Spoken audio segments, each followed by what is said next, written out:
আদাব গল্প পার্ট 2।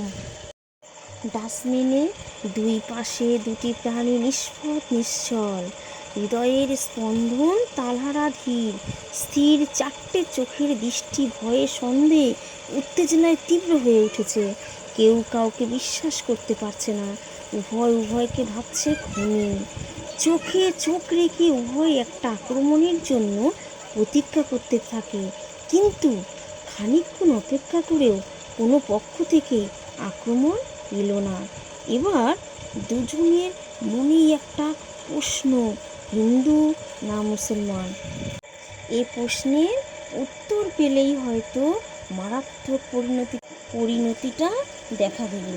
তাই সাহস করছে না কেউ কাউকে সে কথা জিজ্ঞেসও করতে। প্রাণভীর দুটি প্রাণী পালাতেও পারছে না, ছুরি হাতে। আততায়ী ঝাঁপিয়ে পড়ার ভয়। পরবর্তী অংশ জানতে গেলে একটা সাবস্ক্রাইব করে দেবেন।